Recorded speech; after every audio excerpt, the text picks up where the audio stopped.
Hey, Earthlings! I'm just here visiting, but Sack Stone knew the truth all along. Stick around, I'll show you everything. I have been face to face with visitors from other planets. The cases that I was involved in, the 12, 3 actually involved crash retrievals.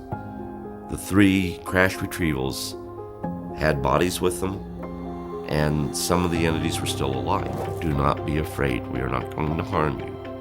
Nothing bad is going to happen. But it is necessary we show what we could do if we were really here with hostile intent. The Russians have lost, by the time I got out, they'd lost 27 aircraft in the attempt to shoot down a UFO. There is no way any government on the earth can stop that interaction with these visitors to our planet with the people of our planet.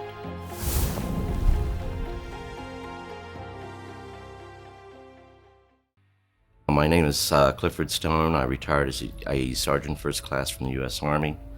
I was born in Portsmouth, Ohio.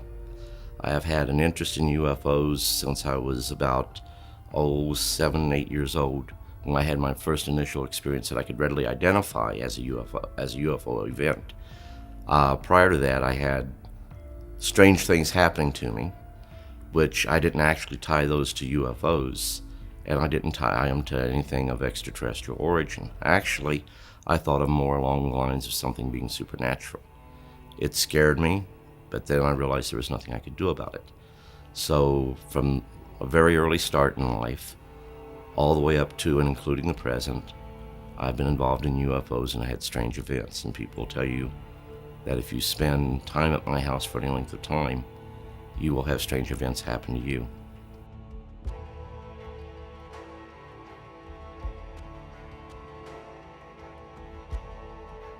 We have attempted to shoot down UFOs in the past, with little effect. We actually shot pieces off. But during that time, there were mechanical problems with them. The reason that you cannot go ahead and shoot a UFO down, the reason you don't have no sonic boom, you have 1/4 of an inch of a perfect vacuum all the way around the airframe. You cannot penetrate that vacuum. No weapon known to man can penetrate it. Now, do they have countermeasures where if they were up against a alien craft that was a threat to them that had the same technology, do they have measures where they could go ahead and neutralize it on the enemy spacecraft? I don't know. But I do know that that right there is the one thing that protects them, and also provides for them to travel through our atmosphere at a speed far greater than the speed of sound without breaking the sound barrier.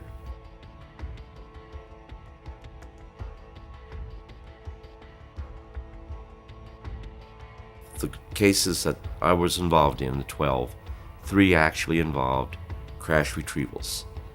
The 3 crash retrievals had bodies with them, and some of the entities were still alive, which was necessary to treat them, which is why there's the catalog that deals with the various species. The catalog exists because rendering first aid to our visitors is quite unique and different from what we would consider first aid. You had medics there who would go ahead and take care of those people, but they needed that section that dealt with the cataloging and what types of food that they could be fed. Actually, we use I'm going to say the word wrong, but we use synthesized food. We did not give them the food that we normally eat and take for granted every day. It could actually be poisonous to them. First aid, the way we give first aid, could actually cause their death. So we had to know how to administer specifically the things that was needed to preserve their life, if at all possible. The other thing is, when you went to a crash retrieval, you always was going against the clock, because just like us, when we have a plane go down, there's an emergency beacon sent out. When one of their craft go down, there is an emergency distress call that goes out to their people. And immediately, they try to recover them. And on more than one occasion, the military and their people have gotten there at the same time. The best thing to do when that happens is for us to back off, because they are going to do everything they can to protect their people and recover the bodies and recover any of the injured or those that are still alive. They're not going to try to take overt hostile acts towards us. Many of the species on an individual basis would permit themselves to be killed before they would have any of us hurt. Not all the species are that way, but many are. The self-preservation that we have isn't the same with them. That doesn't mean they want to die. Doesn't mean that they don't feel fear just like we do. And I can tell you they feel fear. I can tell you they really feel fear at times. And it shouldn't be that way with us. It should be that they know that we want to help them, but then again, the greed of man comes into play. What they have, we want. And the only way we can get it, we must learn from them. And if it means going through interrogation, things of this sort, and doing unethical things, because there aren't any laws that protect them. Your pet retriever has more rights than any ET has. Knowing that, that is one of the reasons we're in quarantine. There is nothing that would stop us if we were to become, in the matter of the next couple of years, interplanetary travelers, meaning visiting other solar systems. If we achieve that, and we go to a place that's got life very similar to the life here on Earth, and even an sentient, intelligent life that is on par to man but looks a little different, we could do anything we wanted to there in the interest of furthering our scientific knowledge and not even think about the moral issues of what we're doing to the life on that planet. The only thought we would have is the precautions we needed to take to ensure when we left that planet, we did not come back here and infect our planet with a very deadly disease. That's been in place since actually before the crash here in Roswell. That was in place during the Second World War, because it was during the Second World War that in the Pacific Theater that they came into possession of things that were of extraterrestrial origin. And if you're not very careful when you go to a crash site, you run into the possibility of having casualties. Not because they're hostile, but because you have to be very careful with the equipment that they have on board the craft.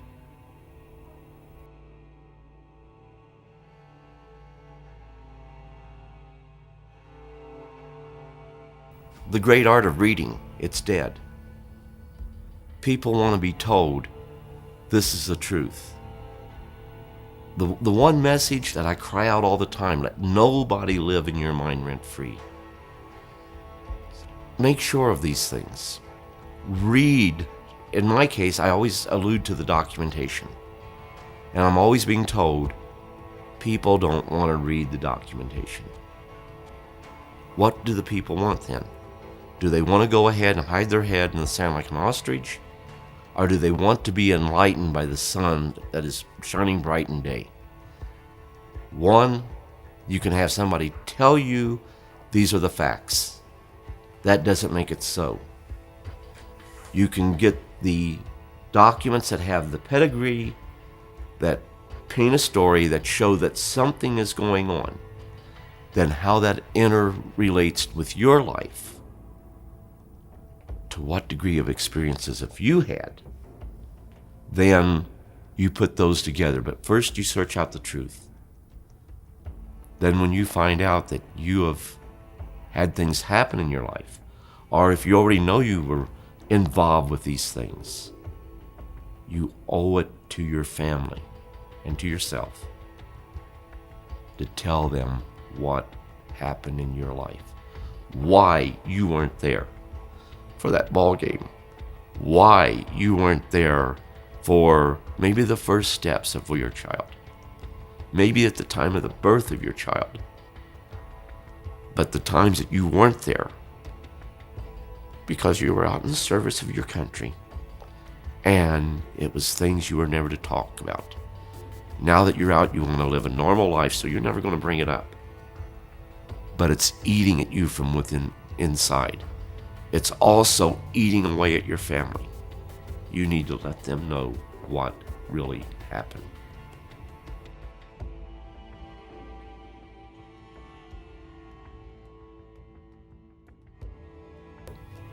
The initial situation was at Indiantown Gap, Pennsylvania.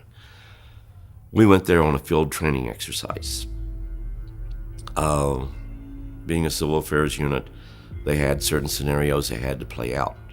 Well, while we were there at that particular location, we were notified that there was an NBC incident that occurred and that a plane went down and it had radiological equipment on it, or radiological weapons. So we had to move out. There was already a team there when we got there and they had everything set up. But once we got there and upon our arrival, as we got closer and closer to the mound of Earth, we could see that there was an aircraft there. But none of us could identify what the craft was. I drove a 𝗪𝗓 because the 𝗪𝗓 had all my field equipment, the radios, the switchboard, the NBC equipment. Upon getting there, they went ahead and told me that, they wanted me to go towards the object itself and take radiological readings. I went towards it, and as I got closer and closer, the readings would go up, but then they'd go down, up, down. I now know why that happened. It's the propulsion system. The propulsion system they use will initially give off a lot of background radiation, but it dissipates in a matter of minutes. But they wanted me to go ahead and get as close to the object as I could. So I kept going, and I got up to where I could look down into the mound where it was at. The craft was like a hill shape, and they had a canopy, but on each side of the canopy. And the only way I can describe it is like a kidney-shaped hatch that was open, and there was a body lying out there, and you could immediately tell it wasn't human. I started to call for an officer because I needed an officer to come there to see what I was seeing. This wasn't real. This wasn't something that was supposed to be happening. And they told me, no, just describe what you're seeing. And I said, no, I really need an officer up here. I said, you don't understand. I really need an officer up here. No one came. Eventually, they said, that's fine, son, come on back down. Then they told me to go back into the 𝗪𝗓.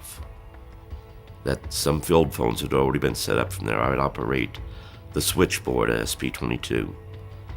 And I was to stay there until I was later notified to come out. That all rations of the day would be C rations, and there were C rations in the truck. I wasn't to look out of the truck or nothing else from that point on. So that was the initial start. And from there on, there were other events that occurred. A lot of people think that you're in a unit just waiting for the next UFO event. That's not it.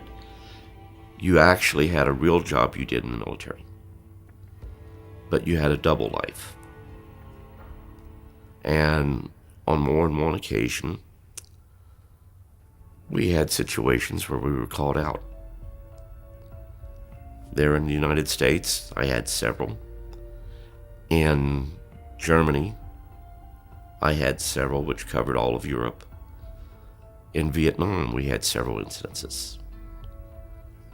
But I think the biggest thing about going on these events was you couldn't talk to nobody. You had to keep it bottled up.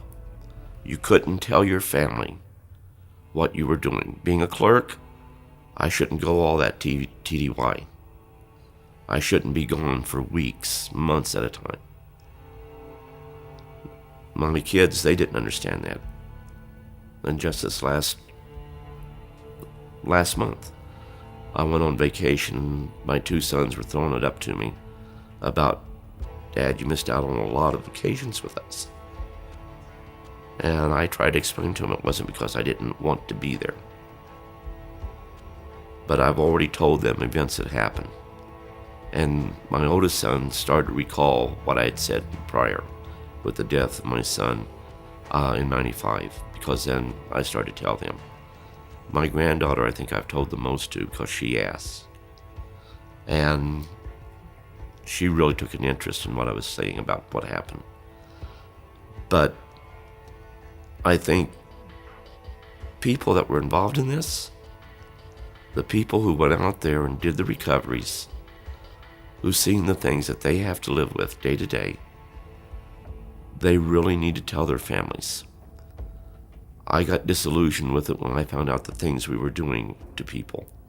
I got disillusioned with it when I found out, knowing the truth, we would cause people to lose their families, lose their jobs, and at times they would even take their lives.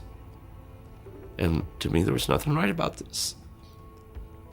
What purpose can it serve by telling these people who've had these events, who actually were the response people who went to these locations where these events took place, to try to tell them that there's a prosaic explanation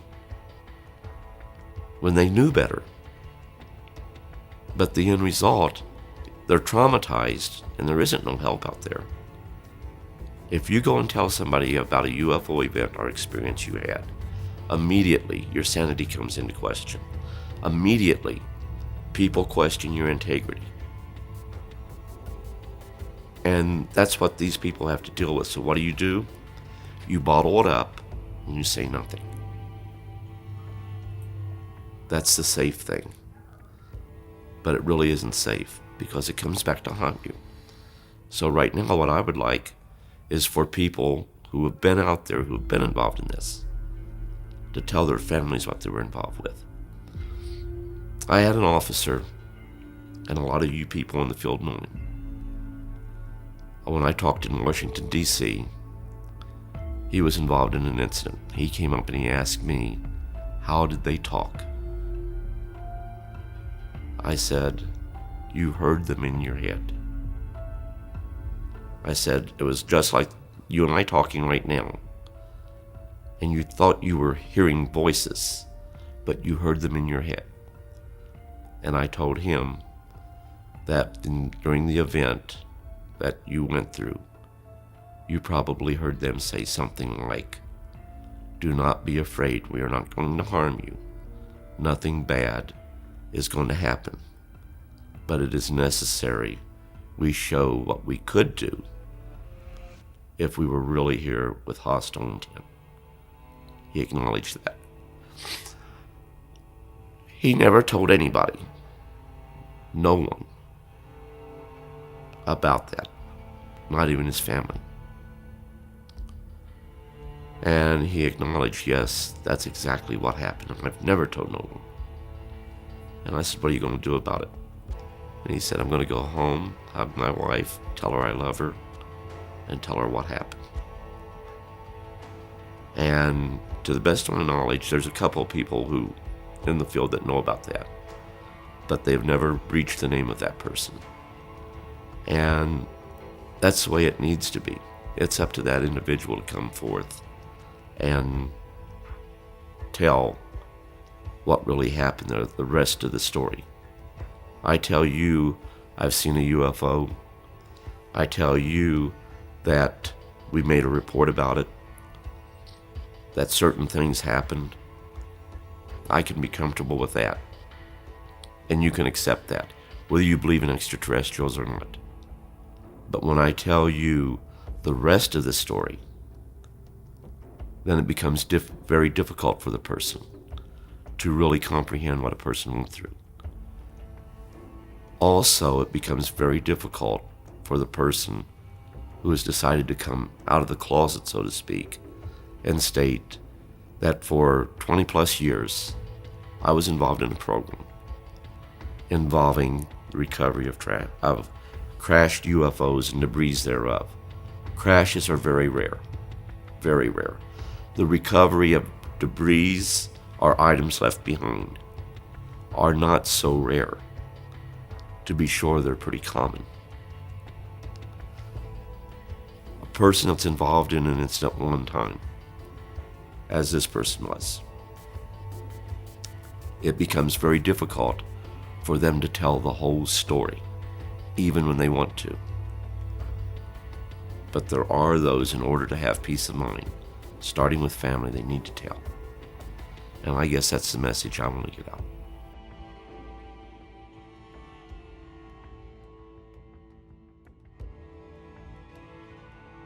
I have been face to face with visitors from other planets other than here.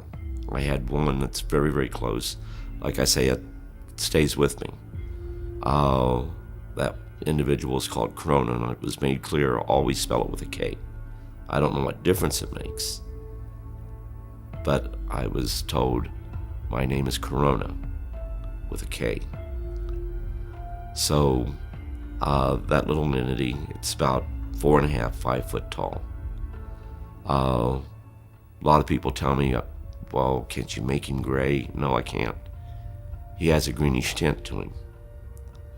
He has a very unique feature of his face where the skull is larger out here, then it comes into a smaller cheek. The eyes are like teardrop, but with the top of the teardrop toward the inside slanted a little like this. 2 small slits for a nose and a slit for a mouth. Lips are not dominant or anything like that on this particular entity. But yet, you can see emotion within his face. And I say him because during the times that we have had interaction, we've even talked about family situations. Most often, we don't go ahead and think of them being anything like us to where they have families. We think of them as being genetically created. There's no longer that bonding between the female and the male of the species. Well, there is love there. It's not something that is missing from their society. They work towards the common good of their society. Unlike us, where a lot of times we are pulling at one another. There's competition, but the competition is working towards the common good. Not who can do the best job better. And it's so hard to put into words. It's almost like a beehive. All the bees in a beehive will work towards the common good of the colony within that hive.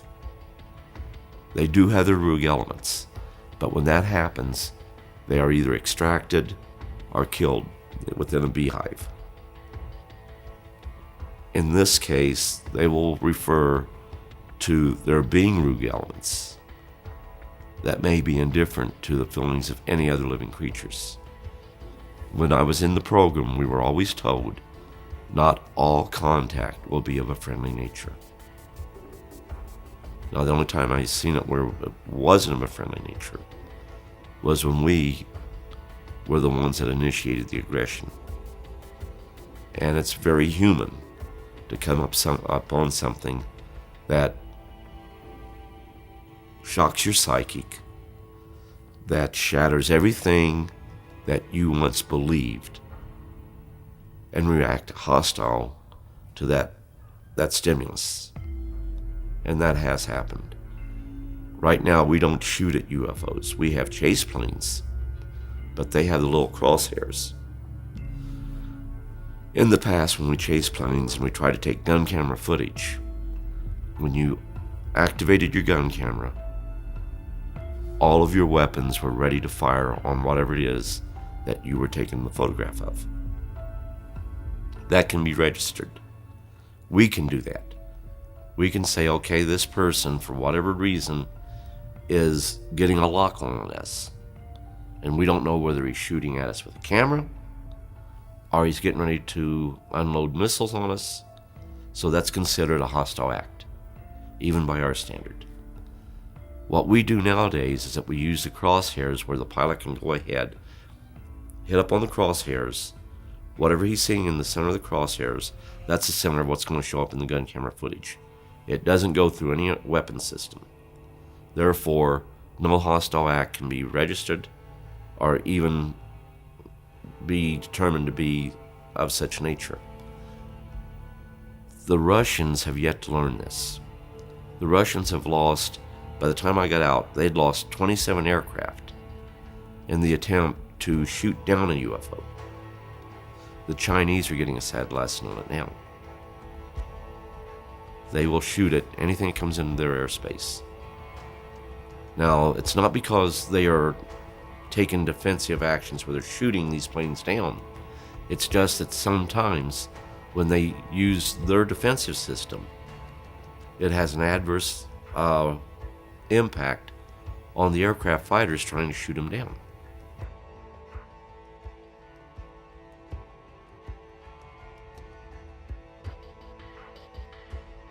But what happens is they bring these people into the programs, and then they find a whole new world opening up to them. And it's a very scary world, a very lonely world. It's a world you can't share with nobody.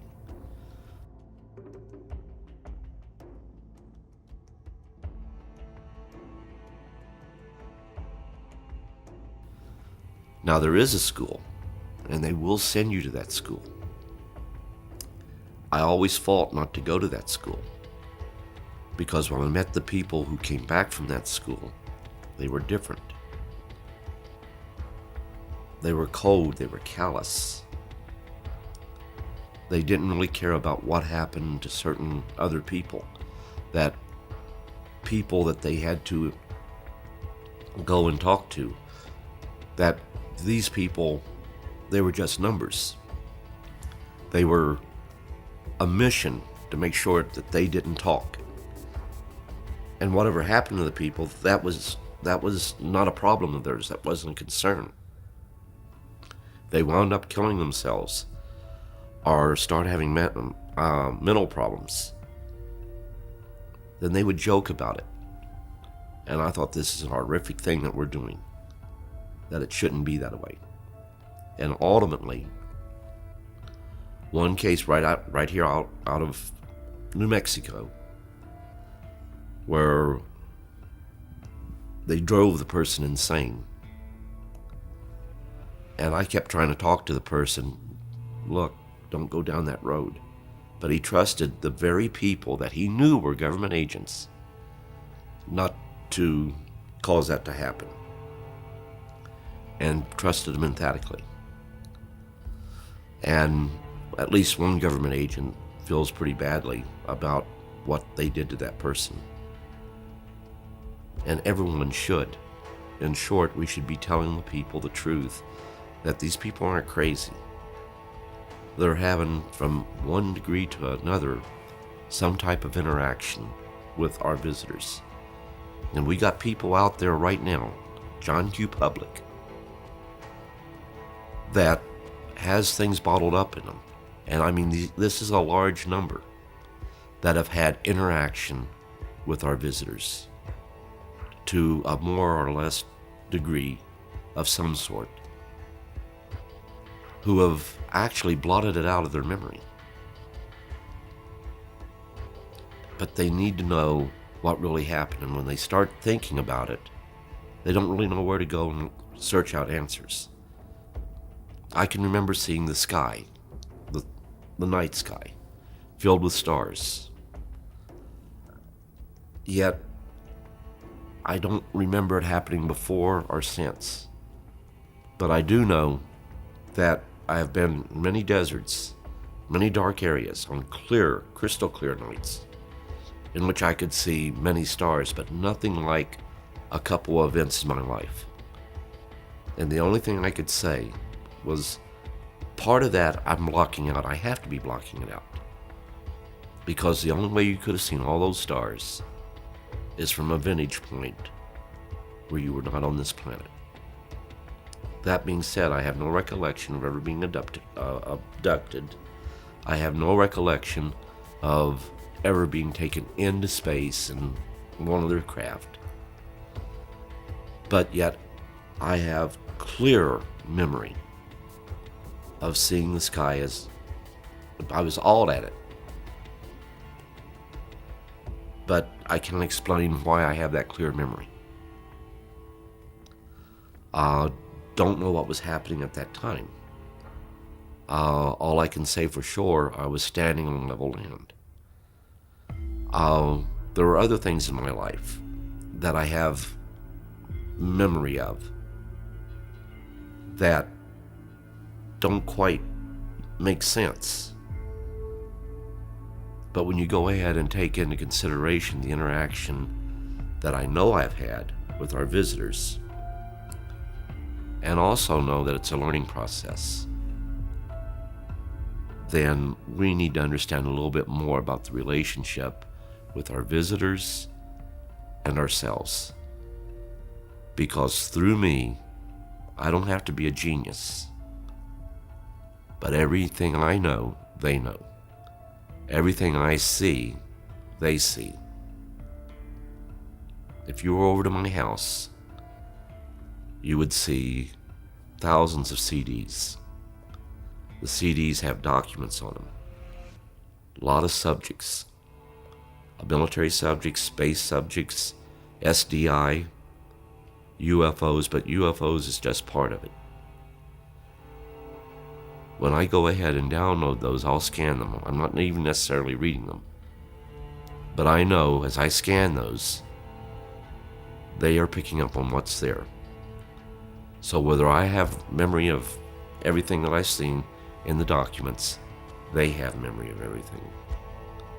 And somehow, some way, using me, they can record that information and save it for prosperity. They also learn from that information, but they learn from us throughout life. If you're selected for them to, for lack of a better term, study, it starts at an early age, and they live long enough to mourn your death. And there's a reason I say mourn your death, because there's that relationship. It's hard to explain. It's not like your best friend or something like that, but there is that relationship. And that relationship is more human than what most people would think. But it's also with our visitors. It's hard to explain, it's hard to put into words.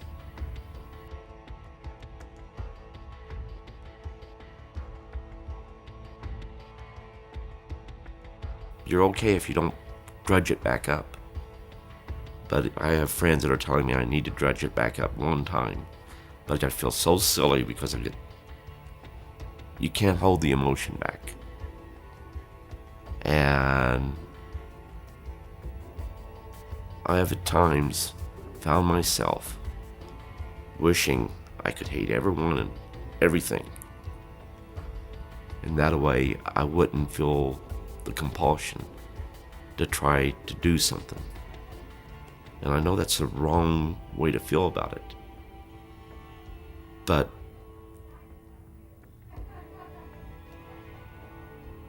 I can't hate.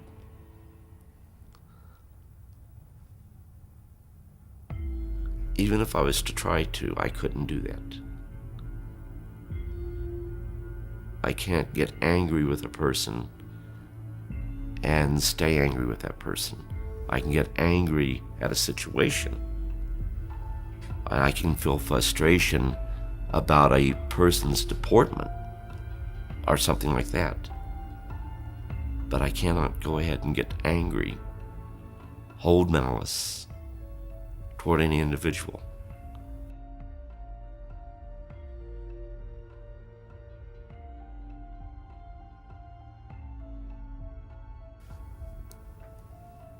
I guess it's just a situation where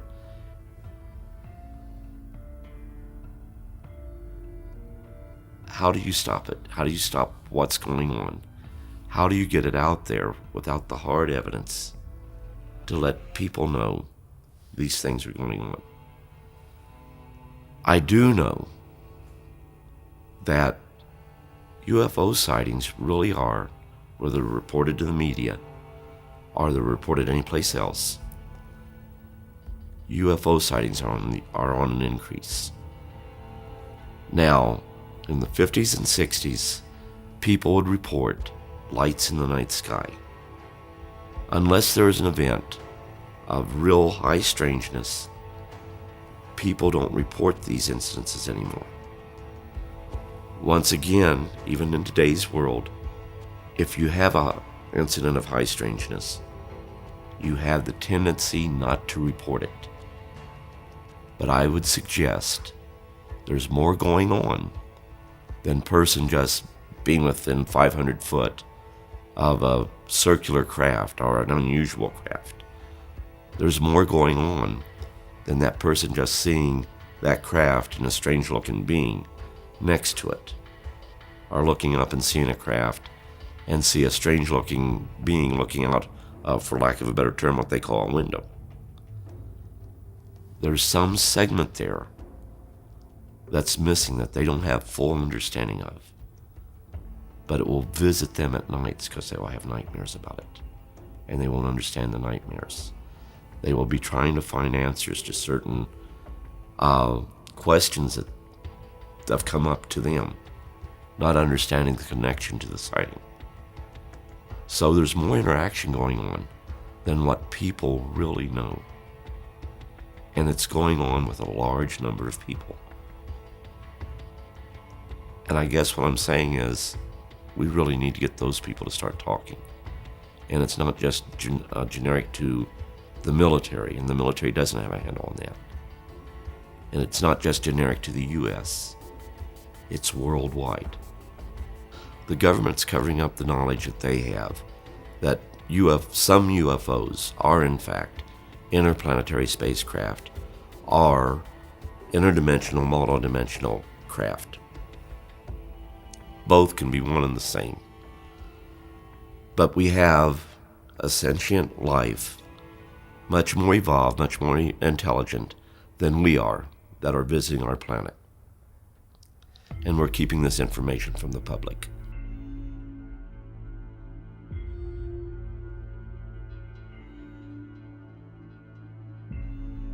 The problem with that is that there is no way any government on the earth can stop that interaction with these visitors to our planet with the people of our planet.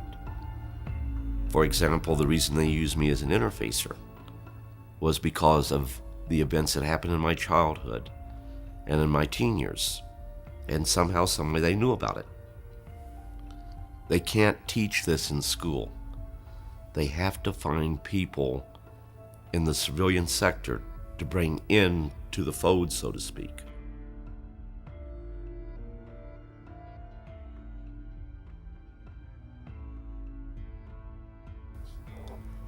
I know for a fact that our government, along with other governments, have some type of social intercourse with our visitors.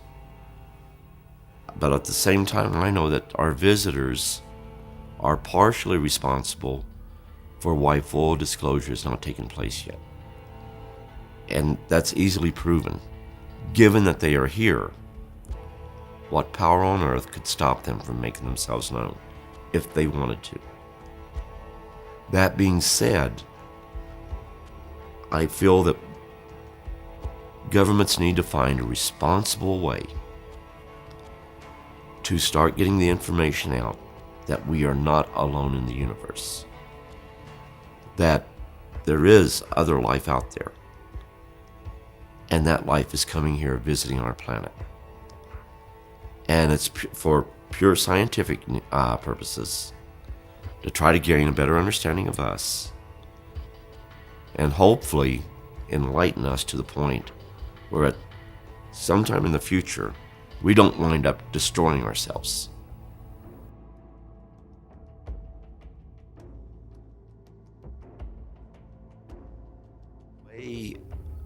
As a child, I had the situation where I'd have playmates that were invisible. Well, everybody has those, right? Everybody has imaginary friends. Only this was more than that. They wasn't imaginary, they were real to me. And they would always caution me. Be careful what you say about us, others can't see us. But they looked very human. At the time, I was always trying to help little animals. If I found an animal hurt, I'd try to nurse it back. I found a little bird once. It had fallen out of its nest. And I took the bird, and it had broken its beak. So I took the bird and held it under a faucet, trying to wash away the blood, trying to help it. Of course, I drowned it. Now, in a child's mind, they don't understand that birds die, and God in His infinite wisdom doesn't have a grieving process like we humans have when we lose a loved one. To me, I murdered that little bird. The mother and father are going to be missing their little baby, all because of an action I did. And it really bothered me. I cried for weeks over that bird. But then, first time I see Corona, as he really is, he appears and he's startled. He wants to know why he's feeling what he is feeling. Why am I feeling what I'm feeling? Because as a result of what I'm feeling, he's feeling it. And the response wasn't there. I screamed, and I ran to try to find a place to hide. The question stood, why? Why did I feel that way? I couldn't explain why I felt that way. After I overcame my panic, and that's what you would have to call it, because my aunt couldn't even control me. She tried to keep me in a chair, and I wanted to get out of that chair. I wanted to find a place to hide, but there was no place to hide. Where do you hide? Where do you run to? But the question, why do you feel this way? Why is it that this bird died? Why do you feel such heavy grief, such heavy pain over doing that? Then the other thing was, why do you try not to cry? Is crying not natural for your species? I'm a kid, I can't answer those questions. But,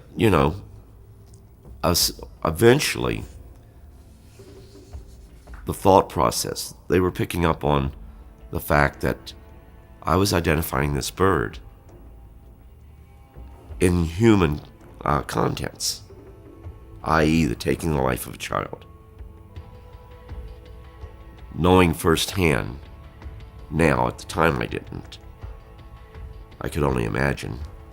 But knowing firsthand now, I can even understand a little better. But to me, the bird had a mother and father. The mother and father's going to miss that bird, their baby. And these were the emotions that was inside of me. When my son passed away,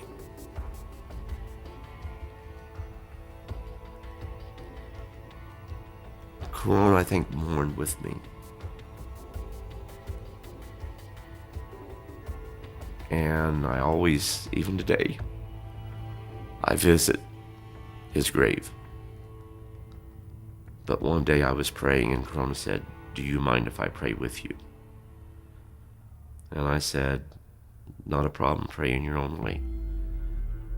And he got down on his knees just like we did. And people hate this part of it. But I said, "Do you have religion?" And they said, "Religion? Isn't that something that's created by man? Do we have faith?" Yes, we have faith. Do we believe that there is that which you call God? We accept that based on our science. It's no longer a faith-based idea that there is a creator, that which you call God. That truly is. Do you believe in life after death? Yes, they do. They even have means to communicate with their loved ones. It's not some parlor trick. They really have the means to do it. But there are forbidden questions that you can't ask about what happens after death. Otherwise, you ask that, you're cut off immediately. The one thing they cannot tell you, they cannot come up and tell you that this religion is the true and correct religion, or that religion is true and correct religion. You must worship in your own way. And at this time, I don't really go into why that was such a crucial question that I really needed answers for. And it deals with a document that was out there that tied in with the connection with my son's death and what this document was alluding to. It was causing me a lot of mental anguish. Yet the answers was not offered. In short, I had to ask the questions. But it was brought about by the point of, why don't you ask these certain questions? It wasn't, well, we know what you want to know, so here's what the answers are. So it was played out, so to speak. And it was over a period of several days. And they even permitted me to see my son. Don't want to talk about that right now, but someday I really need to get that out. Because there were 2 times that happened. And they're really beautiful stories, I think. But very hard for me to tell.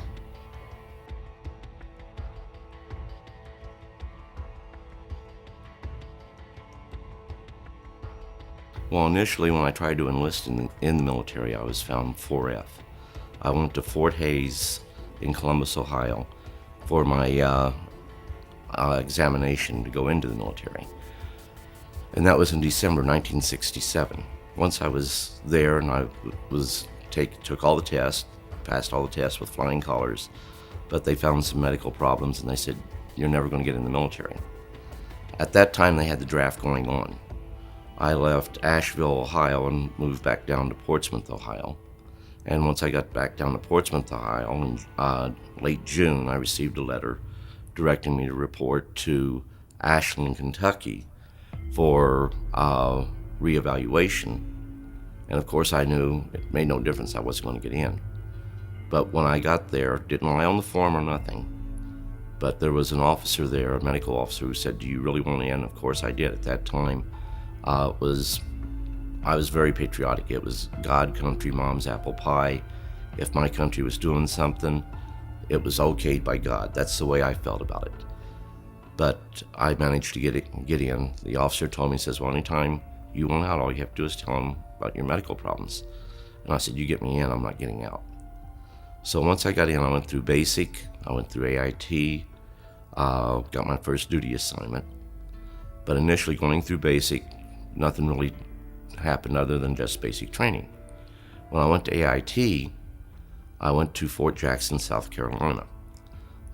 Their intelligence office there, they would send students that was taking schools there, they'd send them over to different places for work detail. On the 4th day of being there, I was sent to the intelligence office to do cleanup in there, empty the trash cans, mop the floors, buff them out, wax them. There was one gentleman there that was there on a special assignment from Washington, and we started to talk. When we started to talk, he started to show me things, and some of the things he showed me was photographs, some documents, and I knew what top secret meant at the time. I also knew I shouldn't be seeing them because I didn't have a top secret clearance. There were words that was past the top secret, and I didn't understand what those words were at the time. I didn't understand in parentheses at the beginning of every paragraph what that was all about. But I did know top secret. I did know I wasn't supposed to be seeing these. And initially he asked me, how do you feel about UFOs? Well, my mom didn't raise any fools, so I knew that military and UFOs didn't mix. So I said, I don't give it much thought. And he laughed and says, come on, I don't really believe that. Everybody thinks about them. And I said, no, sir. I said, I don't even think we should be carrying on this conversation. He says, well, let me show you some stuff. Then he showed me, and I said, sir, are you sure you should be showing me this? And he says, nope. I said, yes, I know I shouldn't be showing it to you, but you need to see it. I said, well, we could get in trouble, and I don't think I should look at it. And he said, okay, back up, regroup. I'm not showing you anything I'm not supposed to. You will understand later on. But I started to spend a lot of time doing this stuff, but I never went to class. I never typed on a typewriter while I was there at Fort Jackson, South Carolina. Yet when I got out, they said I could type 73 words a minute. When I went to my first duty station, which was at Fort Lee, Virginia, 36 Civil Affairs, I proudly advised my first sergeant that the one thing he should know about me, since I was a clerk typist, I couldn't type. And he looked at me kind of strange, and was going through my record, says, yeah, and obviously don't know the difference between the branches of service.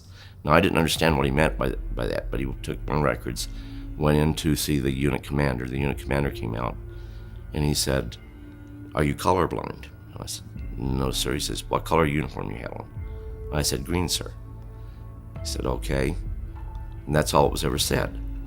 And the first sergeant says, well, we have to put you someplace. He says, we need a unit NBC NCO. How would you like to be the unit NBC NCO? And that stands for Nuclear, Biological, Chemical Warfare. So I said, sure, I wouldn't mind doing that. He said, it requires no typing, which wasn't actually true. It did. So what little typing it was required, I could hunt and pack on the typewriter. And I had an old Remington typewriter. They didn't have the electric typewriters at that time. So I went ahead, got that position, but in order to be in that position, you had to go to school. And the school lasted 3 weeks. So I was sent TDY to Fort McCollum, Alabama. Once I got to Fort McCollum, Alabama, I went, completed my school, and then came back to my unit. Once I got back to my unit, 36 Civil Affairs, while I was at Fort McCollum, I met a friend of mine we hung around together all the time, and he was Army ASA, Army's security agency, and he was stationed out of Fort Belvoir, Virginia, and he was directly assigned to the NSA. Anyhow, he invited me to come down to visit with him sometime, and I said, sure, I'll try to do that. Anyhow, getting back to where I go back to my unit, I went to my unit, started to set up my office inside the NBC room. I also had the requirement of taking care of our communications equipment, like the switchboard, the field phones, the Prick 25s, which were field radios, the Prick 46s, which were vehicle-mounted radios. And in the process of doing that, I was assigned to what was called an NBC Quick Reaction Team. Now, these were all over the United States. Nothing mystique about them, other than what their assignment is. Should there be an NBC incident or event, then you would go ahead and have one of these teams move out. And they had to move out in such a way that they had two different teams. Even today, it's the same way. They had A team and B team. A team would move out and had to be on location within 2 hours. B team, which was the backup team, had to be there within 4. So I'd be put on alert status when we would be called up to do it, and each unit would provide for that. One day, there was a requirement that the NBC officers go to Fort Belvoir, Virginia, to go ahead and get some additional training. So I drove our OIC, which is officer in charge of our team, to Fort Belvoir, Virginia. Upon arriving at Fort Belvoir, Virginia, there was this old theater-like, and all the officers went in there. We stayed on the outside, the drivers did. Long about chow time, the drivers decided they were going to go to the snack bar. I didn't have a whole lot of money at that time, because I sent most of my money back to my mother. But I made some sandwiches and stuff of this sort and took with me, so I'd have something to eat, you know. And there was an airman there.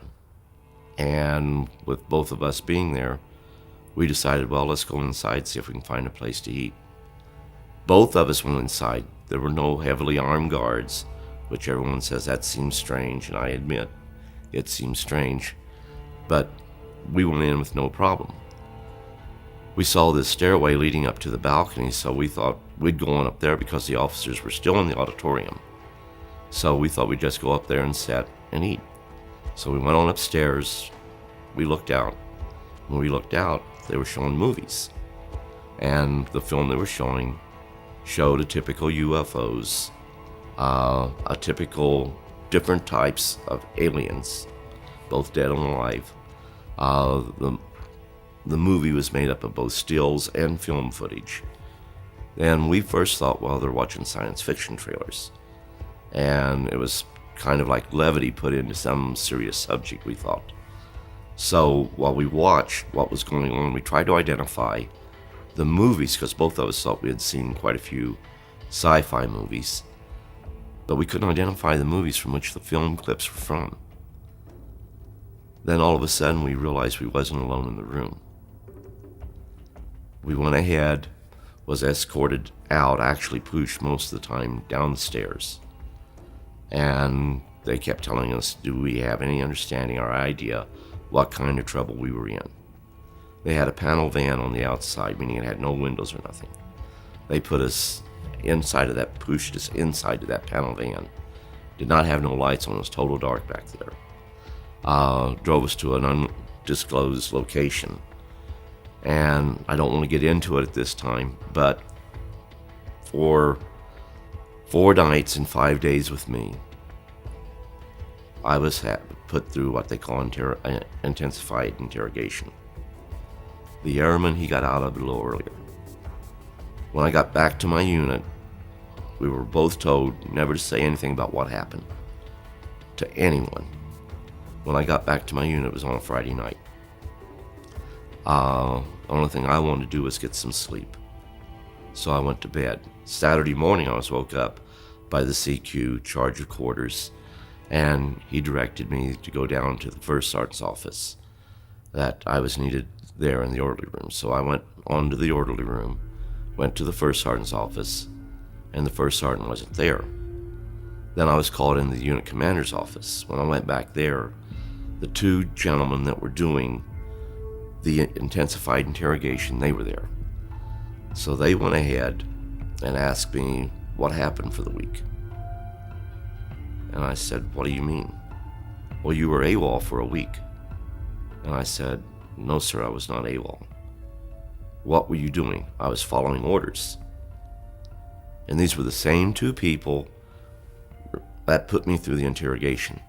And they said, no, you were not here for the week. I said, I wasn't here, but I was following orders. And they said, okay, are you going to tell us where you were at or not? So I was wondering what was going on. So I uttered something to the effect that, you know what happened. You were there. Then one of them went really ballistic, for lack of a better term. And he went ahead and said, I told you we should have shot him. I told you we should have not let him just leave there. And he even pulled out a weapon. and said, I say we just shoot him right now to ensure he keeps quiet. We'll call it a training accident.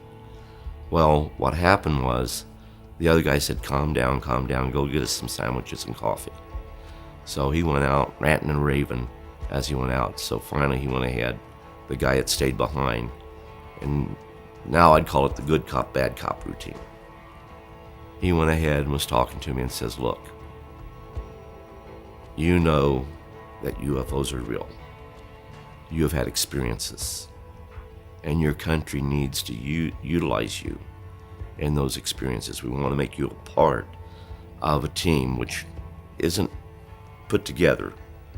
It's loosely knit. You do your job here, but in the event of a UFO event or incident within this location, you would be utilized. Now, if you're willing to do that, we'll go ahead and forget about the AWOL. If you're willing to do that, you will be made to understand certain things that we know, but you will also be in a position to learn a whole lot more. And it makes no real difference. By the end of the year, the truth is going to come out anyhow. Well, they were talking about the Conduct Committee report. At the end of the year, it came out, but did not say anything about the reality of UFOs. By the end of the year, I knew what our government was doing. But initially I said, well, no, I really don't want to do this. And they went ahead and said, well, we'd like for you to change your mind because you could be court-martialed for that, for the AWOL. Says the one thing you can really be court-martialed for is that you're in the wrong branch of service. Well, I was just a young kid at that time, and I couldn't understand what you mean, the wrong branch of service. And he gave me my enlistment contract. He says, what does it say here you enlisted in? I said, it says Army. He says, read it. I said, I've been in the Army for what, 8 months now? And he says, read it. The oath has United States Air Force. The front of the DDD Form 4, on the very first page, said that I had read and understood Air Force Form 117. I wasn't in the Air Force, I was in the Army. So they were making it as though that this was a terrible breach of my contract, and that I'd cost the U.S. taxpayer a lot of money. Now all I had to do was re-enlist for 3 years, go ahead, do what they wanted me to do, and play ball with the program. And I would be able to go ahead and have my records changed where it said Army. There would be no charges brought up against me. And I was told I had till Monday to make the decision. Monday morning, one of two things would happen. I would be hit up on charges. Charge sheets would be drawn up, and an Article 32 investigation pursued, which was an investigation to determine if there was sufficient evidence to take you to trial. And I was appraised of the fact there was sufficient evidence to take me to trial. So after they hit up on that for the weekend, I still felt uncomfortable re-enlisting. But I decided, fine, I'd do it. So I re-enlisted. And it wasn't a choice. Monday morning, I re-enlisted. End of discussion. They had the paperwork already done. And they were pretty sure I was going to. That's why they had the paperwork done. But I went ahead, took my re-enlistment, got that, and nothing happened for some time. Then we had a situation where the initial situation was at Indiantown Gap, Pennsylvania. We went there on a field training exercise. Being a civil affairs unit, they had certain scenarios they had to play out. Well, while we were there at that particular location, we were notified that there was an NBC incident that occurred, and that a plane went down and it had radiological equipment on it, or radiological weapons. So we had to move out. There was already a team there when we got there, and they had everything set up. But once we got there and upon our arrival, as we got closer and closer to the mound of Earth, we could see that there was an aircraft there. But none of us could identify what the craft was. I drove a 𝗪𝗓𝗕 because the 𝗪𝗓𝗕 had all my field equipment, the radios, the switchboard, the NBC equipment. Upon getting there, they went ahead and told me that, they wanted me to go towards the object itself and take radiological readings. I went towards it, and as I got closer and closer, the readings would go up, but then they'd go down, up, down. I now know why that happened. It's the propulsion system. The propulsion system they use will initially give off a lot of background radiation, but it dissipates in a matter of minutes. But they want me to go ahead and get as close to the object as I could. So I kept going, and I got up to where I could look down into the mound where it was at. The craft was like a hill shape, and they had a canopy, but on each side of the canopy, and the only way I can describe it is like a kidney-shaped hatch that was open, and there was a body lying out there, and you could immediately tell it wasn't human. I started to call for an officer because I needed an officer to come there to see what I was seeing. This wasn't real. This wasn't something that was supposed to be happening.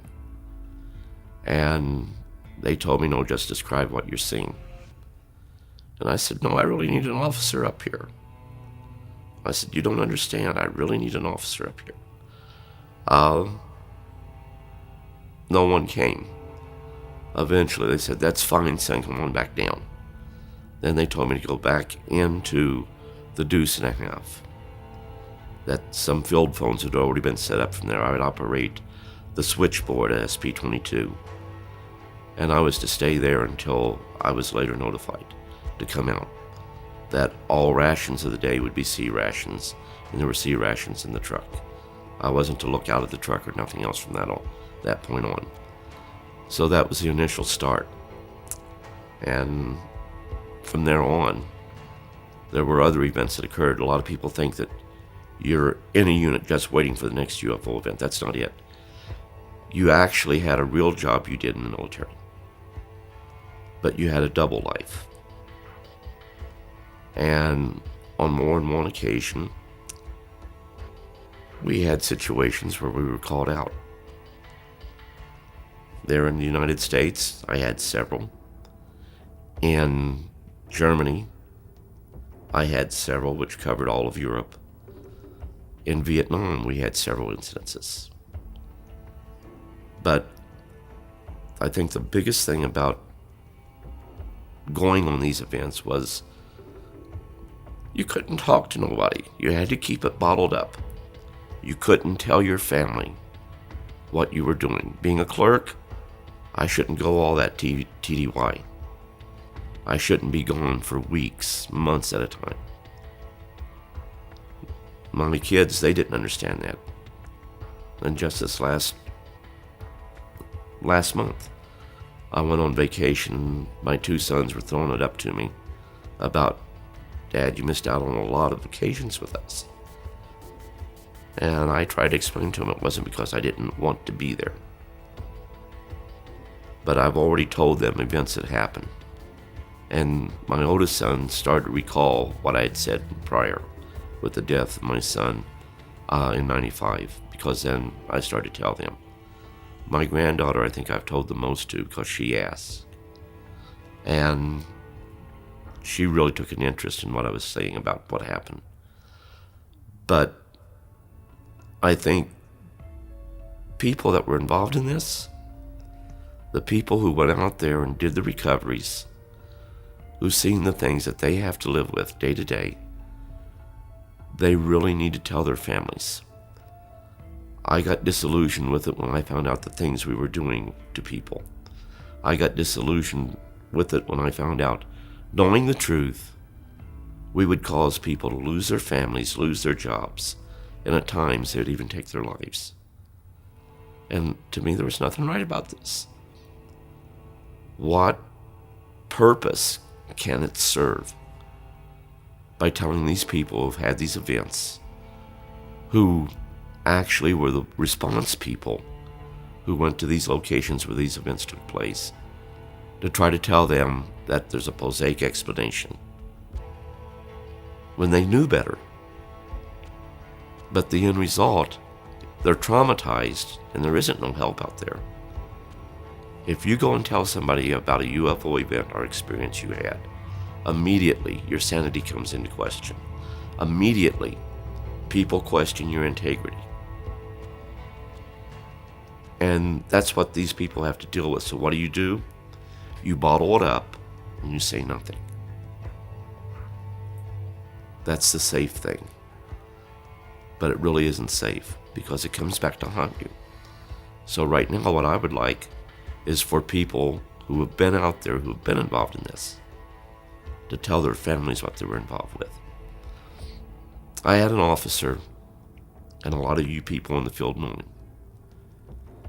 When I talked in Washington, D.C., he was involved in an incident. He came up and he asked me, how did they talk? I said, you heard them in your head. I said, it was just like you and I talking right now. And you thought you were hearing voices, but you heard them in your head. And I told him that during the event that you went through, you probably heard them say something like, do not be afraid, we are not going to harm you. Nothing bad is going to happen. But it is necessary we show what we could do if we were really here with hostile intent. He acknowledged that. He never told anybody, no one, about that, not even his family. And he acknowledged, yes, that's exactly what happened, and I've never told no one. And I said, what are you going to do about it? And he said, I'm going to go home, hug my wife, tell her I love her, and tell her what happened. And to the best of my knowledge, there's a couple of people who in the field that know about that, but they've never reached the name of that person. And that's the way it needs to be. It's up to that individual to come forth and tell what really happened, the rest of the story. I tell you I've seen a UFO. I tell you that we made a report about it, that certain things happened. I can be comfortable with that. And you can accept that, whether you believe in extraterrestrials or not. But when I tell you the rest of the story, then it becomes very difficult for the person to really comprehend what a person went through. Also, it becomes very difficult for the person who has decided to come out of the closet, so to speak, and state that for 20 plus years, I was involved in a program involving the recovery of crashed UFOs and debris thereof. Crashes are very rare, very rare. The recovery of debris or items left behind are not so rare. To be sure, they're pretty common. A person that's involved in an incident one time, as this person was, it becomes very difficult for them to tell the whole story, even when they want to. But there are those, in order to have peace of mind, starting with family, they need to tell. And I guess that's the message I want to get out.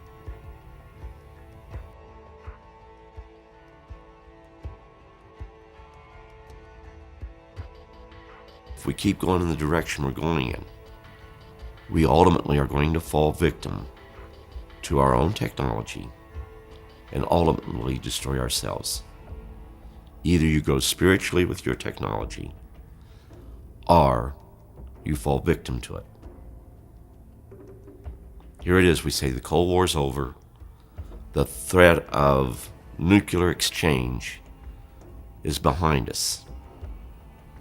But we've already fallen victim, because terrorists are thinking about using dirty bombs. The greed of man provides the materials to do that. The desire to not have secrets, have it on the internet on how you can make a dirty bomb. So it's not the governments anymore that is in total charge of that awesome technology. They can't do as good at it as organized governments can in laboratories, making all the nice nuclear weapons and all the nice ballistic missiles as delivery systems. But they can make crude weapons. And I would remind everybody that a Stone Age spear can kill you just as easy as an AR-15 can today. So it doesn't have to be a highly sophisticated device, nuclear device, which would be a dirty bomb. But you would also have the aftermath of it going off. We really need to get to the point where we start to become more spiritual in our involvement with one another. We have to care what happens to one another. Now, I'm not talking religion here. I'm talking about what's in every person.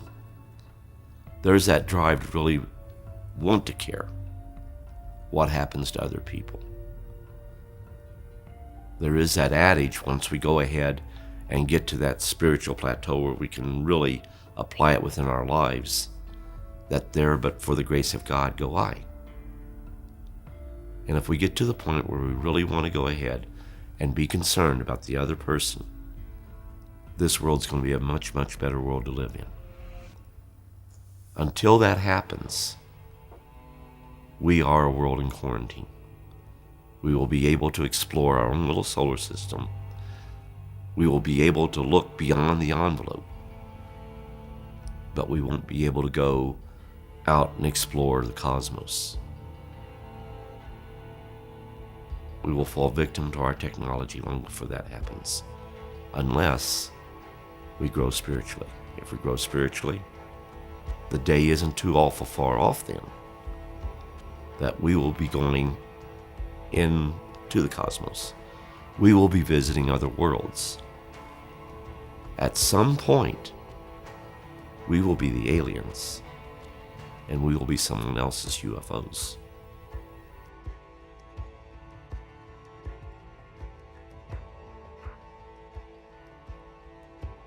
Well, upon my arrival in Roswell, New Mexico, I was assigned to the ROTC unit here at 𝗎𝗎. Some of the people that was over me did not like the idea that I was involved in UFOs.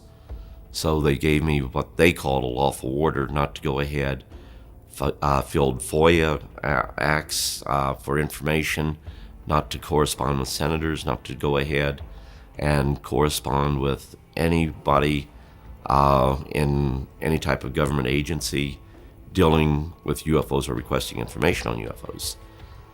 I considered that an illegal order, so I continued to do it. The end result was they went ahead, they relieved me of my duty, they forced me to undergo a psychological evaluation, which, dare I say, I came through it with flying colors.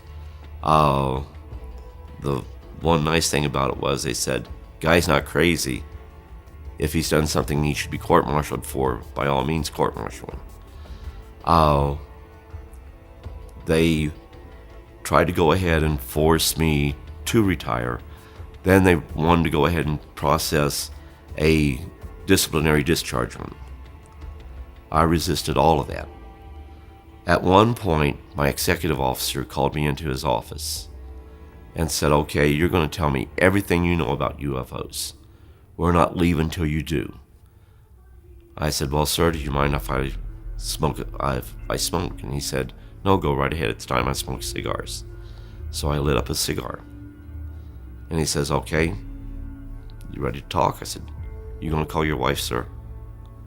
And he said, why do I need to call my wife? I said, because, sir, if you're waiting for me to tell you anything, it's going to be a cold day in hell, and we're going to be here for a long time. This is information your wife should know. He then went ahead and said, well, I'm not mad at you. I just don't think you should be doing this. And besides, what difference does it make to you if the Pentagon has 50 flying saucers of extraterrestrial origin? At which time I told him, sir, you have the luxury of not knowing the truth. Unfortunately, I do not share that same luxury.